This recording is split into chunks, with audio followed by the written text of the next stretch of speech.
Mexican word of the day, July. Just said that this was a Damon variegatus. July! I smell lies. Julier!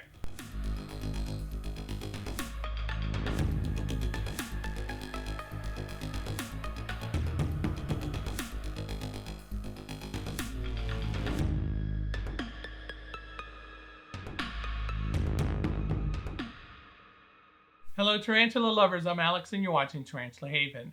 On this video, I am doing part 2 of my Tailless whip scorpion video. On the last video, I talked about the Damon genus. I talked about 3 of the Damon genus and some of the differences in those. And I also discussed how sometimes when you buy these, you're not really sure what you have. So this is another situation that I found myself in where I bought some tailless whip scorpions thinking that it was one particular species, and it turned out to be another completely different species, in fact, different genus altogether. So again, we're faced with the same situation where people are selling these things, but they're either not classified correctly or they're using generic terms like tailless whip scorpion or giant Tanzanian tailless whip scorpion or something to that effect, but you're not exactly sure what species you have. So in this particular case, it's not really my fault. I asked the person specifically, what species is this?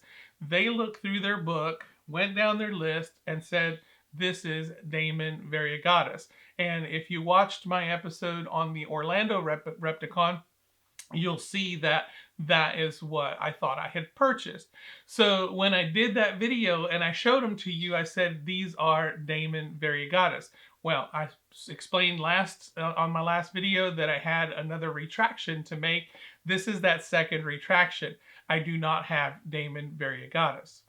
What I typically do when I get something new is I like to take pictures of it, both to kind of mark a record and to categorize or to catalog what I have, and also to kind of identify and to get a better look at things, because when you shoot in macro or when you take a picture, other details pop up that you don't normally see sometimes depending on the light and that kind of thing. But I also use it to post on Instagram to kind of promote the channel and promote things that I'm doing.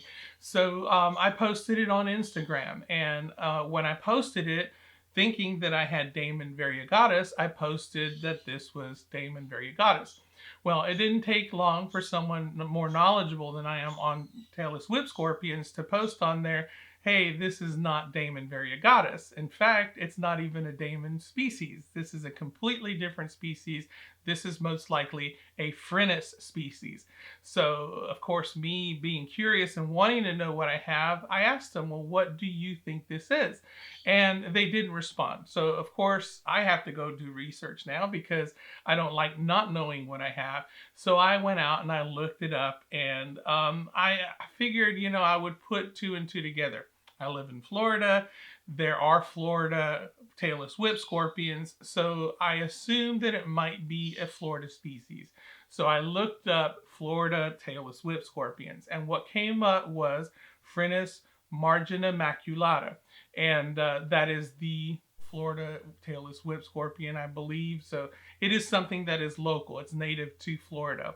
So I asked, do you think that this is Phrynus margina maculata? And they responded, most likely. So that's kind of what I went with. I didn't really verify it, but that's what I was thinking I had because I'm in Florida.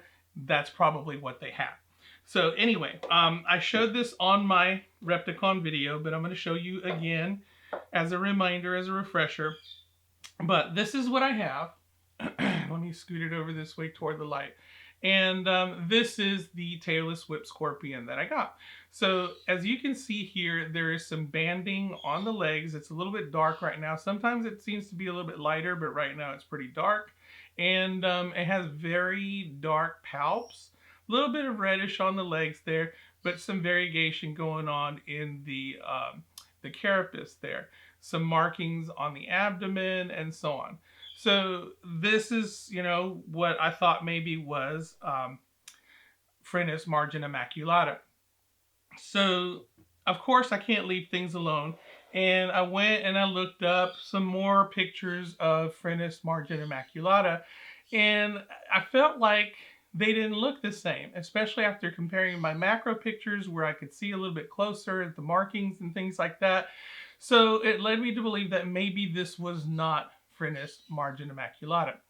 So anyway, I did a little bit more digging, and I started looking into the Phrynus species or the genus itself, just to see what other species are out there. And another very common species is the Phrynus whitei.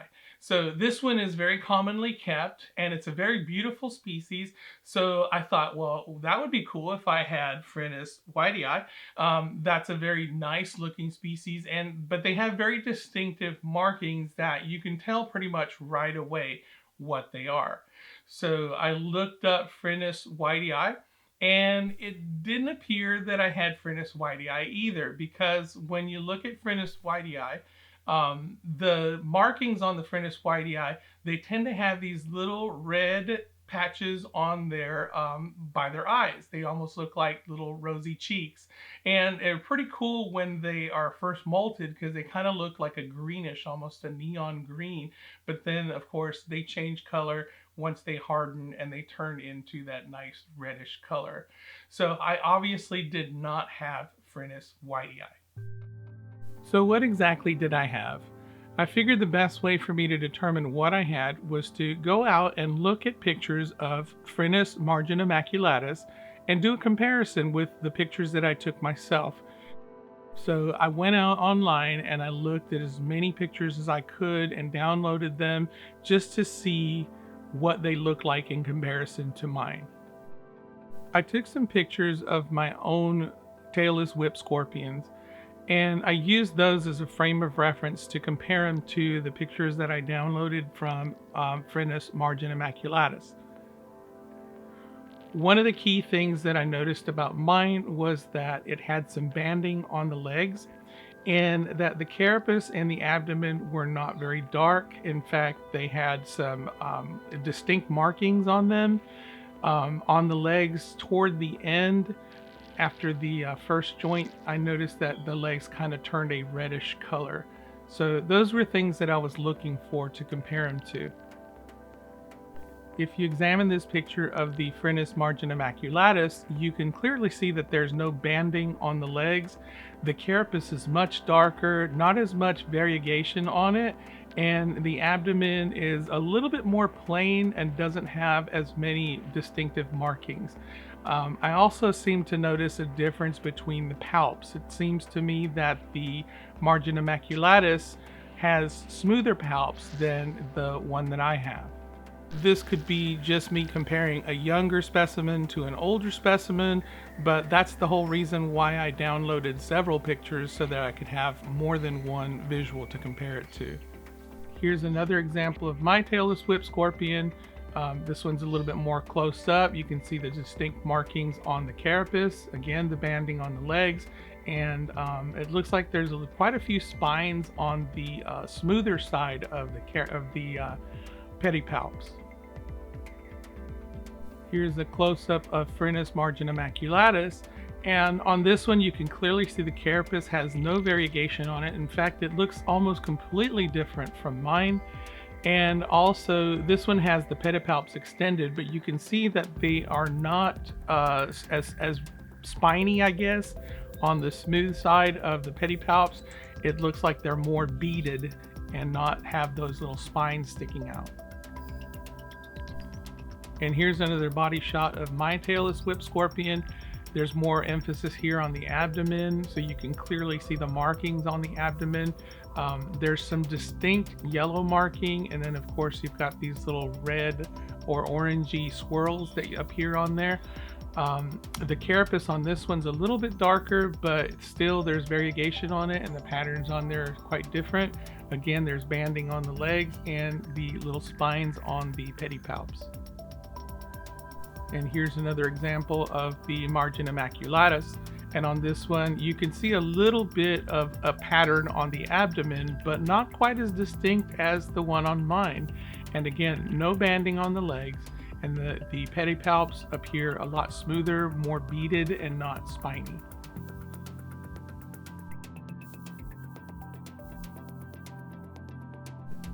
In comparing the two different species, you can probably understand why I wasn't 100% convinced that what I had was the Florida margin immaculatus. So this forced me to dig deeper into the Phrynus genus and look at other species that might be comparable to what I have. So I really had to look at different pictures, different species names, and do a thorough comparison to see if there was anything out there that remotely came close to what I have.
I came across a species called Phrynus barbadensis, and immediately I saw a lot of similarities between this one and my own.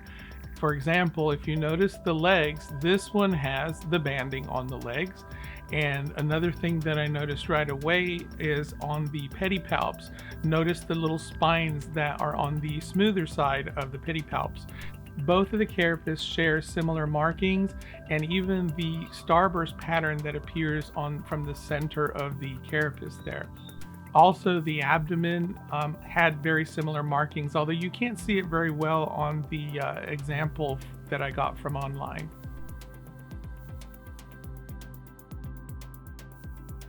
And here's the two pictures when put side by side. And here's another example of Phrynus barbadensis. Again, you can see the carapace that has the starburst pattern on the top.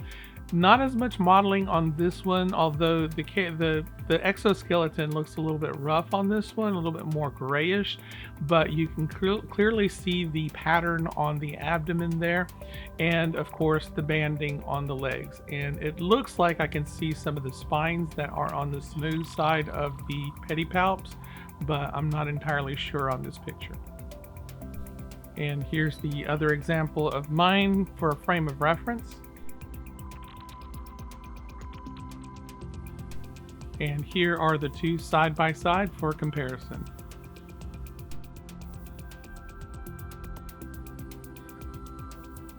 So, do I truly, without a doubt, know that this is Phrynus barbadensis?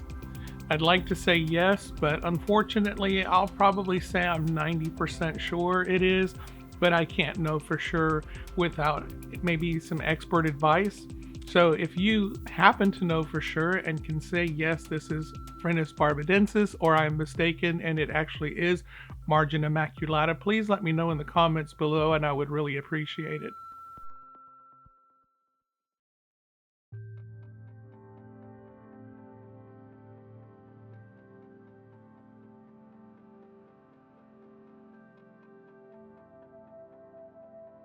On a happier note, I did have a subscriber leave me a comment on my last video about sexing the Damon Tailless whip scorpions, and he said that it is not necessarily 100% accurate to use their pedipalps as a source of reference because, as I said, if they're longer than the front legs, then that means that it's male, and if they're shorter than the front legs, that means that it's female.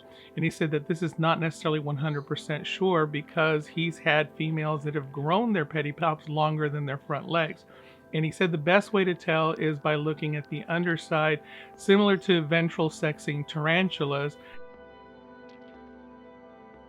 Unfortunately, on the Phrynus species, I'm still not sure how to determine whether it is male or female, but I did follow what the person had said, and I flipped it over to check the underside to see if there was a difference between the two, since I do have two. And much to my surprise, the one that I flipped over, I noticed that it had eggs inside of it.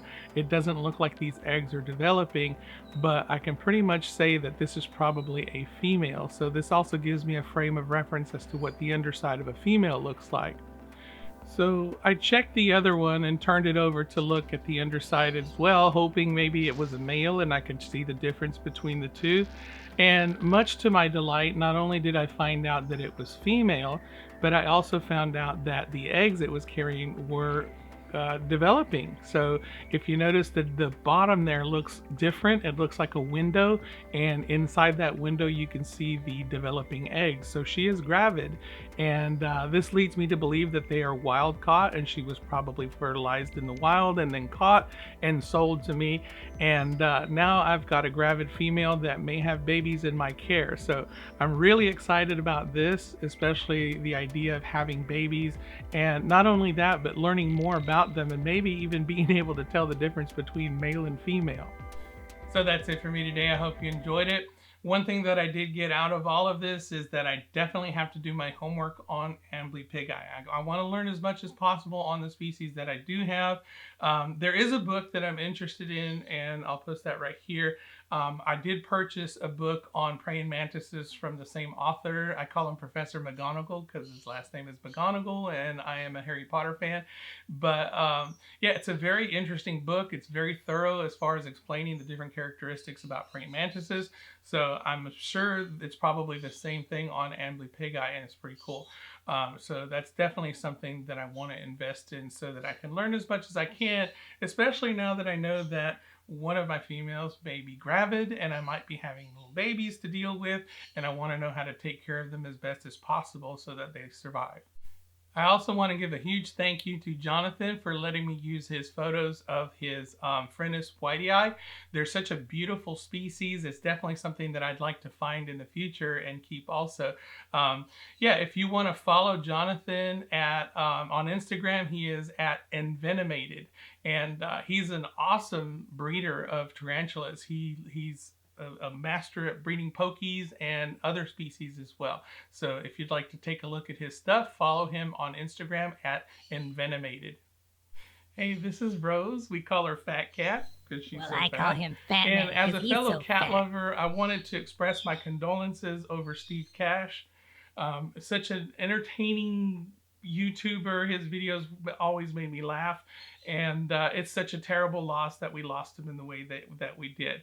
You know, mental illness, there's no shame in mental illness. The only shame is not helping someone with mental illness or not seeking help if you suffer from mental illness. And, you know, in these trying times, we got to look out for each other. And if you know someone who suffers from mental illness, please check up on them. It just takes a little bit of time to talk to somebody, reach out to them, and make sure that they're okay. So that's it for me today. I hope you enjoyed it. If you did, please give me a like. If you want to see more, subscribe. If you want to support this channel, I have a Redbubble store where I sell Tarantula Haven merchandise. Any of the proceeds from the merchandise will go directly to help grow and support this channel. Until next time, keep loving them tarantulas. And fat guys. And tailless whip scorpions.